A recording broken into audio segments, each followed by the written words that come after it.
तो आज का अपना टॉपिक है प्रिज्म से अपवर्तन, है ना। किससे जी? प्रिज्म से अपवर्तन। प्रिज्म से अपवर्तन, प्रकाश का अपवर्तन। अपवर्तन कहने का मतलब क्या है जी? हाँ, ठीक है, चलो शांत हो जाओ। रिफ्रैक्शन, है ना, रिफ्रैक्शन थ्रू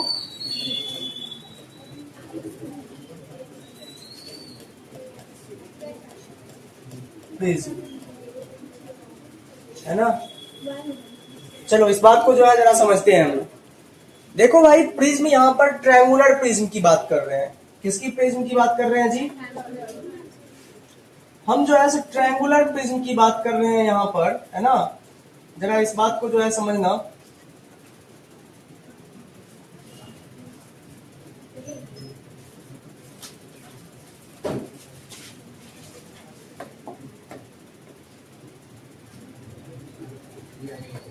ट्रायंगुलर प्रिज्म की बात कर रहा हूं,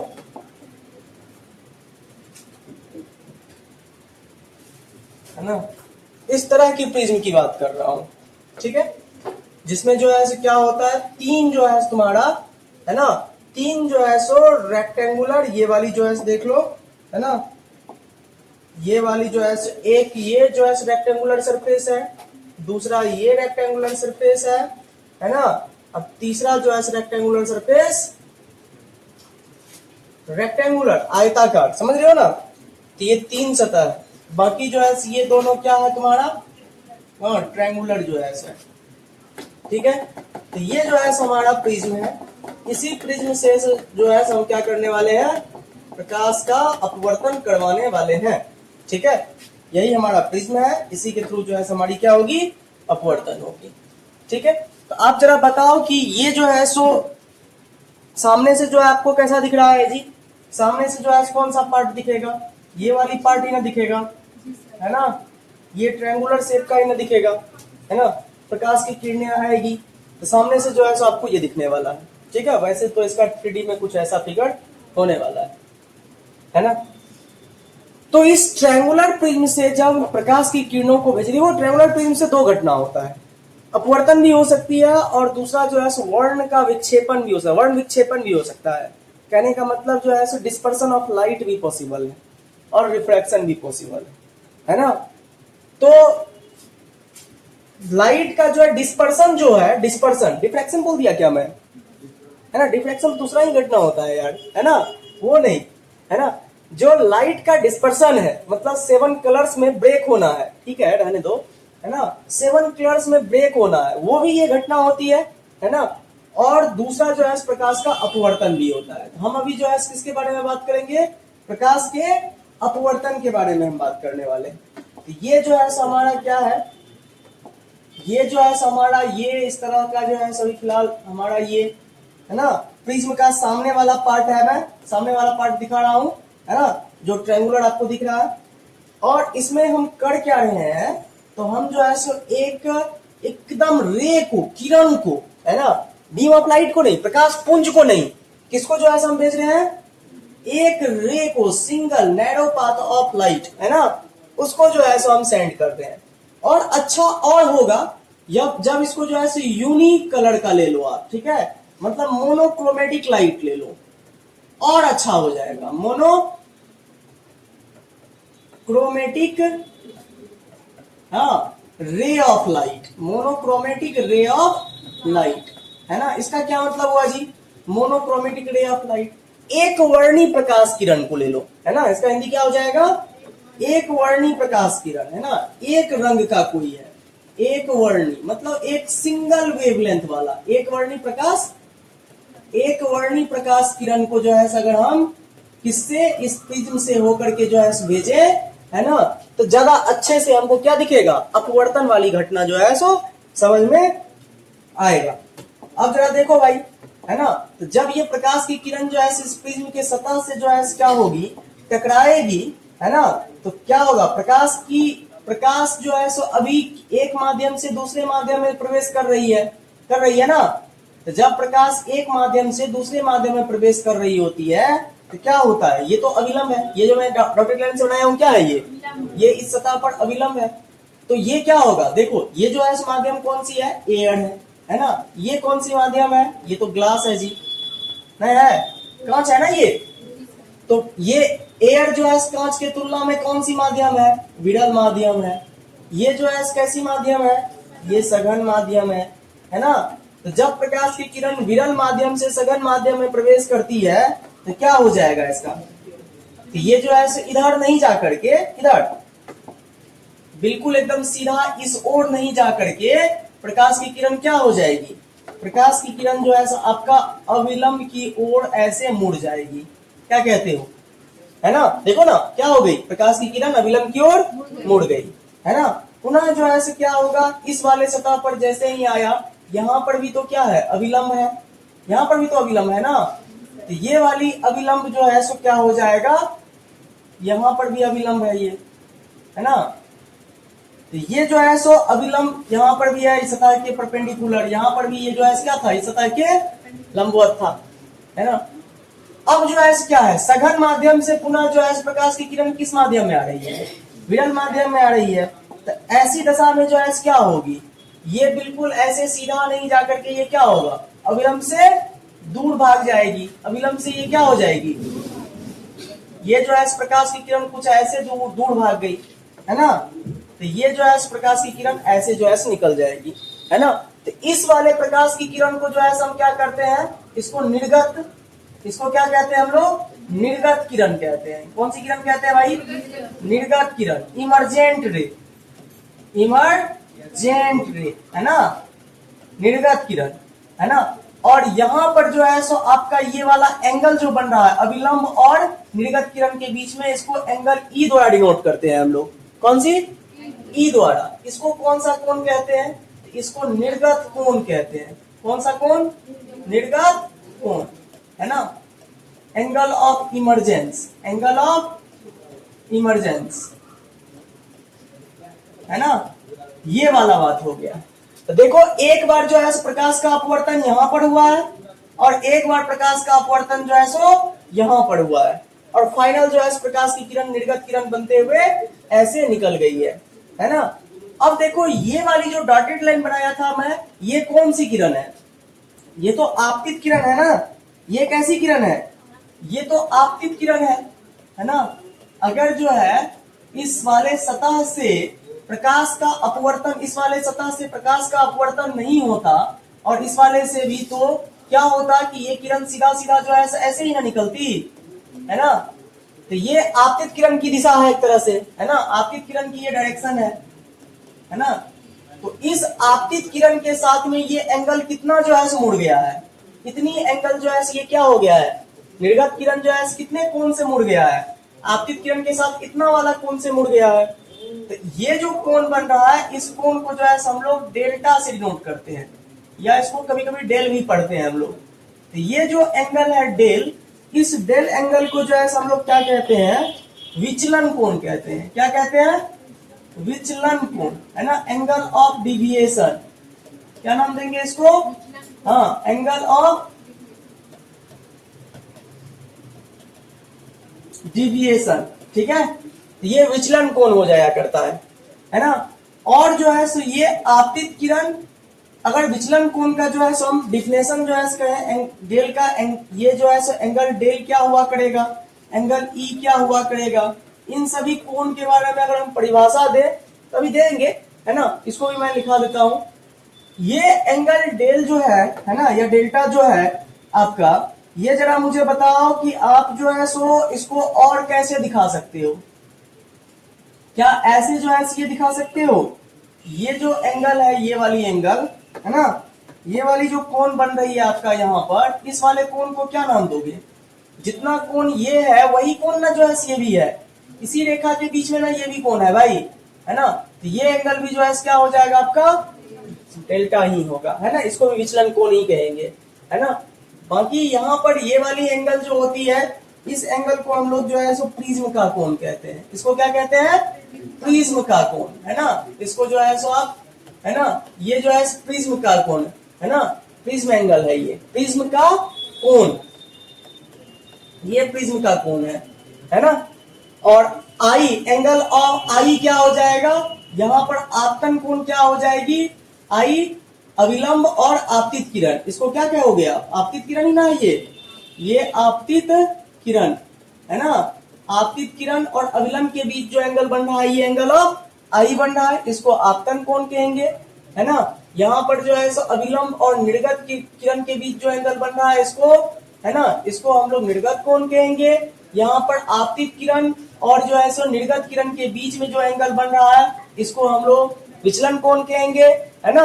अब बाकी ये दोनों जो है सो अपना क्या है, नॉर्मल है ना, N1 और N2। और ये जो है सो यहाँ से अपवर्तित होकर के, ये आपतित किरण का ये अपवर्तित रूप है एक बार, पुनः ये जो है निर्गत रूप है ना। तो एक बार जो है पहले इस डायग्राम को आप बनाए, है ना, फिर जो है मैं इस पर एंगल ऑफ इमरजेंस और एंगल ऑफ डिविएशन पर जो है थोड़ी लिखा देता हूं आपको, इसको नोट करिए। तो यहां से जो है क्या हो जाएगा, डेल्टा का, देखो ये जो विचलन कोण है, विचलन कोण का जो है हम कैसे डिफाइन करेंगे इसको जी, विचलन कोण को कैसे डिफाइन करेंगे, तो ये क्या हो जाएगा, आपतित एंगल किसके बीच का है, ये आपतित किरण और निर्गत किरण के बीच का कोण। कैसे कैसे करोगे इसको, आपतित किरण, आपतित किरण तथा तथा है ना निर्गत निर्गत किरण के मध्य का कोण को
तो क्या हो जाएगा इसमें, इक्वेशन 1 में जो है इक्वेशन 2 का वैल्यू को रखो, है ना, क्या हो जाएगी इक्वेशन, समीकरण 2 का मान समीकरण किसमें, 1 में रखने पर रखो भाई, क्या हो जाएगा जरा बताओ, delta is equal to I plus E minus ये R1 प्लस R2 की जगह पर क्या आ जाएगा, ए। तो हो गया ना प्रूफ, इसी का ना जो है जरूरी था आपका, है ना, एंगल ऑफ डेविएशन मिल गया ना। सुनो जरा, अब जो है सो डेल्टा मिनिमम के लिए भी जो है कंडीशन देख लो आप, डेल्टा मिनिमम के लिए जो है कंडीशन देख लो जरा, है ना, सुनना ध्यान से, डेल्टा मिनिमम के लिए कंडीशन क्या होता है, जरा इसका ग्राफ देखो, ग्राफ देखो, सुनो, है ना, ये जो है सो ग्राफ हुआ करता है, सबसे ज्यादा डेल्टा का सबसे मिनिमम वैल्यू जो है, डेल्टा का सबसे मिनिमम वैल्यू जो है कहां पर होती है, ये जो है डेल्टा मिनिमम हुआ कहां पर होती है, जहां पर I is equal to E हुआ करता है, ये एंगल I के लिए, जिस एंगल पर I बराबर E हो जाए वहां पर डेल्टा सबसे कम होती है ना, तो डेल्टा मिनिमम के लिए जो है, हाँ, फॉर डेल्टा मिनिमम तुमको कंडीशन शर्त क्या हो जाएगी, शर्त हो जाएगी कि angle I is equal to angle E, है ना, और हम अभी जानते हैं, है ना, हम अभी जानते हैं तुम्हारा कि डेल्टा जो है वो क्या है, I प्लस E माइनस ए हुआ करता है, पीछे से देखा ना, तो अगर I और E को हम बराबर कर दे तो डेल्टा क्या हो जाएगा, हमको मिनिमम मिलेगा, है ना, तो I का वैल्यू जो है सो I ही रहने दो, और E का वैल्यू जो है क्या कर देंगे, अब E का वैल्यू को क्या रख देते हैं, I ही बोल देते हैं, तब क्या हो जाएगा, डेल्टा मिनिमम मिलेगा हमें, तो delta minimum is equal to जो है सो हमको क्या हो गया, 2I माइनस ए, तो ये जो है सो हमारा क्या हो गया, डेल्टा मिनिमम के लिए 2I भी कह सकते हो इसको, या 2E माइनस ए भी कह सकते हैं, नहीं दोनों चीज कह सकते हैं, ठीक है, तो ये डेल्टा मिनिमम के लिए शर्त था, है ना, और डेल्टा मिनिमम का ये जो है सो वैल्यू है ना, चलो जल्दी से इसको जो है सो नोट करो, जल्दी इसको नोट करो, पीछे ये लो, जल्दी इसको नोट करो, है ना, फिर इसको भी नोट कर लेना, ठीक है, चलो पीछे कर लो, चलो लो पीछे कर लो, ठीक है।